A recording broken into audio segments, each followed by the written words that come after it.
Una definición que encontré por ahí dice lo siguiente: los archivos desclasificados son documentos secretos de gobiernos o agencias que después de cierto tiempo se hacen públicos. Todos estos archivos van desde información sin relevancia hasta contener datos perturbadores y turbios. Y sí, están en el canal de su fanboy oaxaqueño favorito, así que hoy haremos el iceberg de los archivos desclasificados más aterradores que han salido a la luz.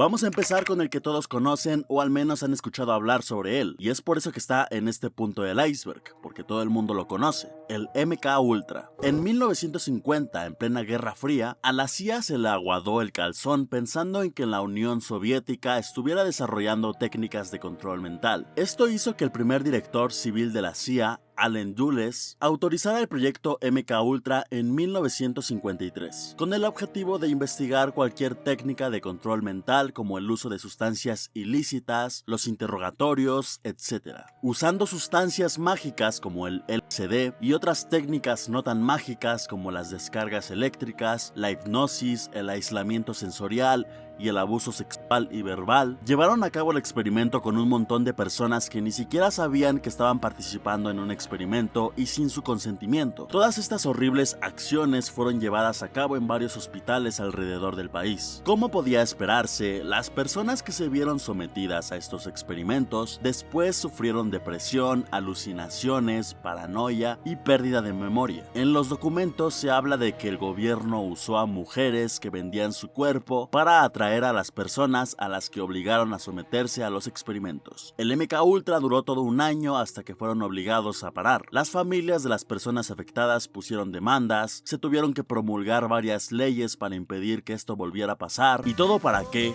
dirían los de Intocable. Todo este cagadero sirvió únicamente para confirmar que el control mental y el lavado de cerebro no existen y no es posible.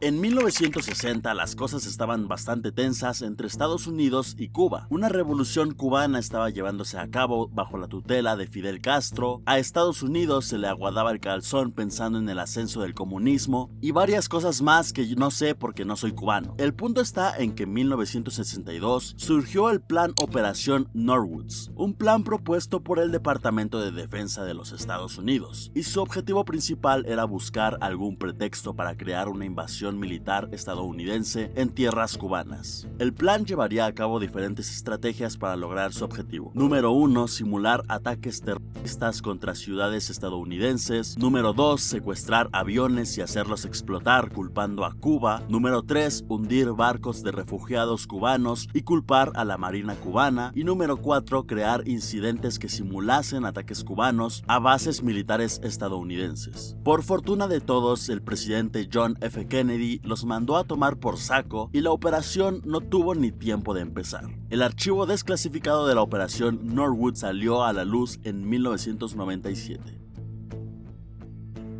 Volvemos a un tema de la CIA, de la Guerra Fría y del control mental. El proyecto Stargate nació en 1970 y duró hasta 1990, siendo revelado al público general en 1995. La CIA junto al gobierno gringo estaban obsesionados con las posibles habilidades psíquicas humanas, así que crearon el concepto de visión remota, la cual supuestamente serviría para ver objetos y sucesos distantes a través de la mente. En el proyecto utilizaron a personas que se hacían llamar videntes remotos, los cuales aparentemente tenían esta habilidad e intentaron ponerlo a prueba durante la Guerra Fría para espiar instalaciones y estrategias soviéticas. Aunque fue un proyecto avalado por el mismo gobierno, se trataba de un equipo de trabajo muy pequeño, alrededor de 16 personas. El proyecto fue desmantelado y cancelado el mismo año de que las personas supieran su existencia, por el mero hecho de que no servía. Era más inútil que unos pezones masculinos. Jamás dio resultados certeros ni fiables.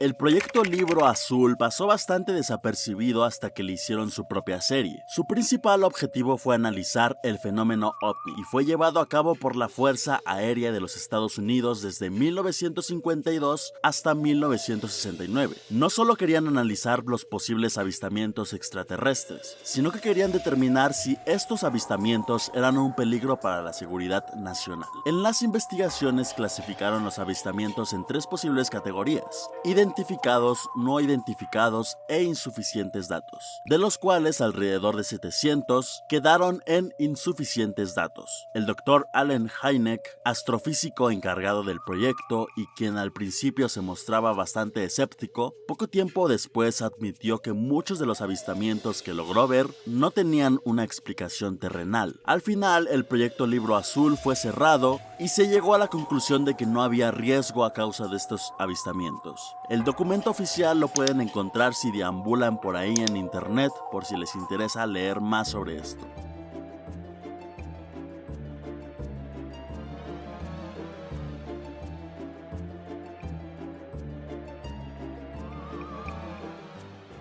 Oficialmente llamados Relaciones de Estados Unidos-Vietnam y otro nombre más largo, rompen un poco con el título del iceberg, ya que estos documentos no fueron sacados a la luz pública de forma oficial. Fue Daniel Ellsberg, un analista militar, quien fue el encargado de filtrarlos y posteriormente que hayan sido llevados a la prensa para una publicación masiva. En los documentos, que abarcan desde 1945 hasta 1967, revelaban que los presidentes de ese entonces habían tomado decisiones bien babosas que únicamente habían ayudado a intensificar el conflicto con Vietnam, y que ellos mismos admitían que dicho conflicto era un caso perdido. Además de eso, los documentos también revelaban que el gobierno había mentido sobre un montón de cosas respecto a la comunicación pública sobre el conflicto. El gobierno intentó parar el desmadre que se armó al filtrar estos documentos, y pese a haber sido filtrados por este hombre quien consideró que todo el mundo debía saber la verdad, la Corte Suprema determinó que la prensa tenía el derecho de seguir compartiéndolos y que era completamente lícito. Los papeles del Pentágono finalmente fueron publicados de forma oficial en el 2011, quedando como evidencia que cualquier político puede ser una rata mentirosa. Por cierto, hay una película que dirigió Steven Spielberg llamada The Post, por si les interesa más el tema.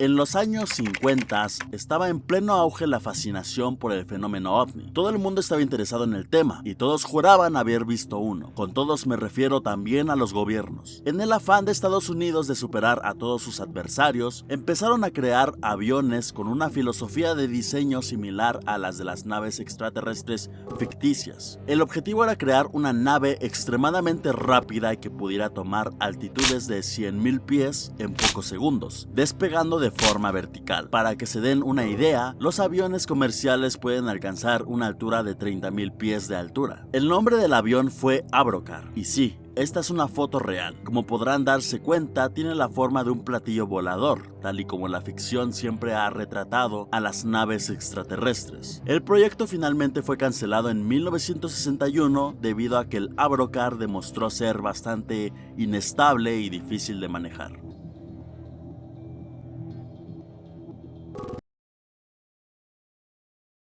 Mockingbird en español es sinsonte, un tipo de ave que puede imitar un montón de sonidos, desde el llamado de otras aves y animales hasta el ruido de máquinas creadas por el hombre.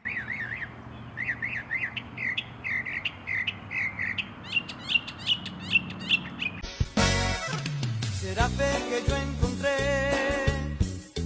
La operación Mockingbird fue una supuesta operación en la que la CIA intentó manipular masivamente los medios de comunicación para difundir propaganda y moldear la opinión pública a favor de un deteriorado gobierno estadounidense. Intentaron lograr su objetivo reclutando a periodistas, editores y propietarios de periódicos para difundir información falsa. Cuando los archivos fueron desclasificados, la CIA negó que, como tal, existiera una operación con dicho nombre, pero confirmó lo que los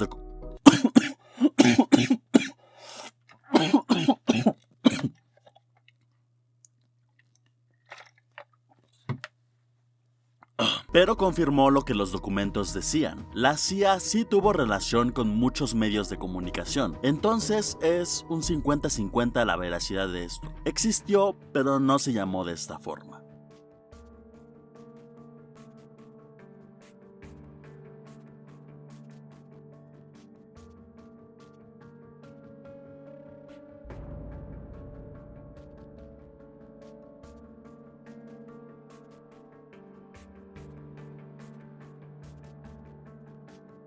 En el anterior siglo no todo se trataba de investigar cosas bien turbias relacionadas a las enfermedades o derivados. Existió el proyecto Camelot. Como vimos anteriormente, en muchos países existía un temor bastante grande con el auge del comunismo. Entonces, uno de los peores temores de las grandes potencias era el derrocamiento del gobierno. El principal objetivo del proyecto Camelot era predecir y manipular el comportamiento social en países extranjeros, especialmente en América Latina, para prevenir disturbios sociales y revoluciones. La investigación comenzó en Chile, en las elecciones electorales de 1964, donde Eduardo Frei Montalva quedó como presidente. Durante las elecciones, Estados Unidos mandó científicos, sociólogos y psicólogos como infiltrados, y la CIA comenzó a difundir anuncios anticomunistas en todo el país. La forma de cómo actuó el gobierno estadounidense fue sumamente criticada por activistas y periodistas chilenos, a tal punto de que la Comisión Especial Investigadora lo consideró un espionaje por parte de los gringos más que una investigación. Claro, también se catalogó como una invasión política. Fue tan controversial que tan solo un año después, el proyecto Camelot fue cancelado.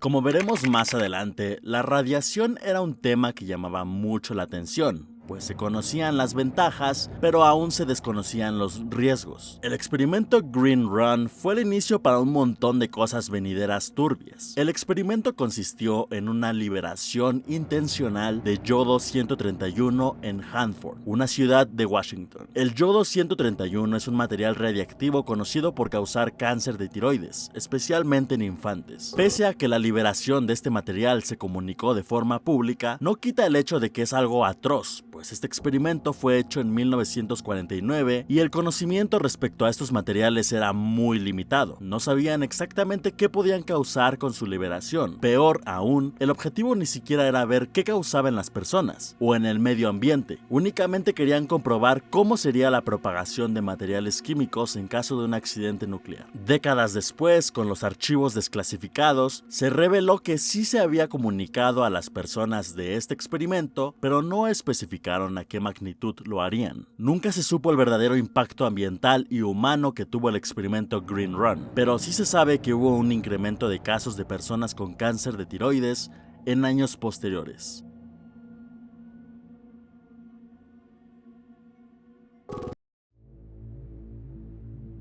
Nos lanzamos al año 1950, en una época donde la Armada de Estados Unidos estaba interesada en conocer las vulnerabilidades de las grandes ciudades de su nación en caso de una guerra biológica. La Marina se encargó de rociar bacterias desde un barco en la costa de San Francisco. Más específicamente, esta bacteria, que no sé cómo se pronuncia, la cual puede provocar hasta enfermedades urinarias. Y esta bacteria, también llamada la bacteria del heno, la cual puede causar múltiples enfermedades respiratorias. Lo peor es que, pese a la cruda naturaleza del experimento, el ejército ni siquiera sabía qué tan grave podían ser estas bacterias. Para ellos únicamente podía causar una ligera fiebre y listo.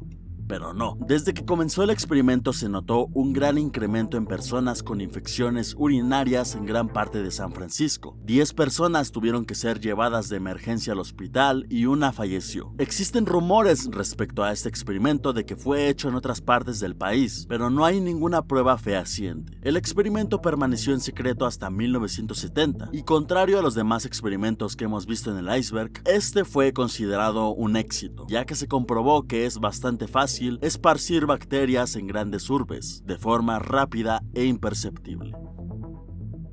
La operación Dropkick te recuerda que la realidad supera la ficción, y es que en este plan / experimento fue hecho por el Cuerpo Químico de los Estados Unidos y consistió en comprobar la fiabilidad de los mosquitos en transportar enfermedades para alguna potencial guerra entomológica. En palabras más simples, querían comprobar qué tan fácil podían hacer que los mosquitos fueran un arma biológica. En una ciudad llamada Savannah, ubicada en Georgia, se liberaron alrededor de 1 millón de mosquitos hembra no infectados con el propósito de ver cuántos mosquitos lograban entrar a las casas y picar a las personas. La ventaja, entre comillas, de esta operación es que los residentes estuvieron de acuerdo en participar en este proyecto, lo cual no me convence del todo que haya sido así. Este experimento fue llevado a cabo en 1956, entonces me pregunto cómo fue la forma en la que se comunicó y en la que absolutamente todos estuvieron de acuerdo, teniendo en cuenta que Savannah no es precisamente una ciudad pequeña. No sé, no me quiero poner el gorrito de aluminio, pero aquí hay algo que no me cuadra. Díganme su opinión en los comentarios.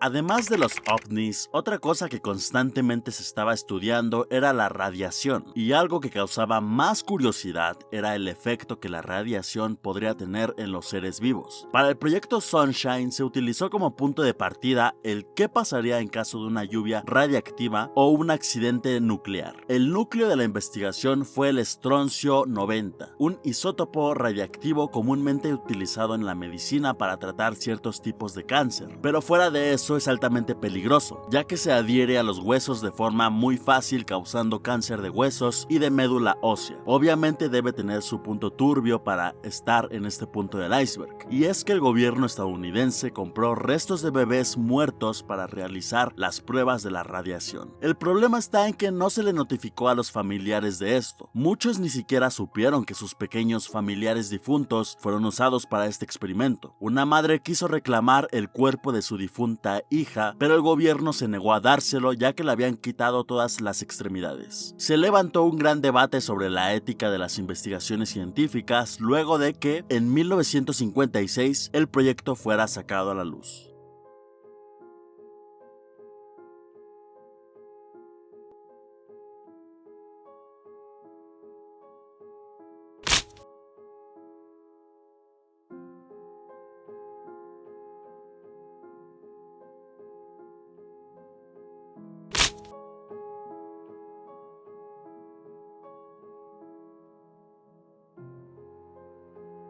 Tuskegee es una pequeña ciudad de poco más de 11,000 habitantes en el estado de Alabama. El atroz experimento del que vamos a hablar ahora pasó durante 40 años, más específicamente entre 1932 y 1972, y tuvo como objetivo observar la progresión natural de la sífilis en hombres afroamericanos. Sí, específicamente en hombres afroamericanos. Se reunieron a 600 personas afroamericanas, de las cuales 399 tenían sífilis. En su mayoría eran personas analfabetas. El gobierno empezó a darles el medicamento que supuestamente iba a curarlos, cosa que era mentira, ya que para ese entonces no existía ningún tratamiento para dicha enfermedad. Entonces sí, les estaban dando un medicamento falso. Lo más horrible no fue el racismo y la experimentación sin su consentimiento, sino que cuando por fin salió la penicilina que realmente curaba la sífilis, se le fue negada a todos los hombres que, en contra de su voluntad y sin saberlo, participaron en este experimento. El mismo año que el experimento terminó, Peter Buxton, un investigador de enfermedades venéreas, acudió a la prensa para testificar sobre todo este experimento, causando un escándalo a nivel nacional. En 1997, el presidente Bill Clinton pidió disculpas por lo que el gobierno había hecho, siendo la primera y la única vez que se habló del tema.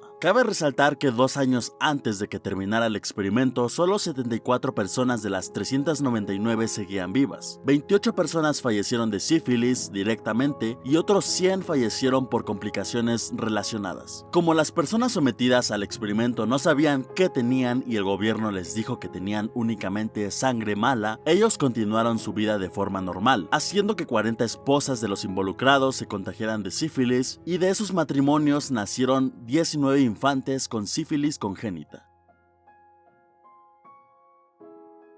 Con eso me despido, que tengan un pésimo día y nos vemos en una próxima.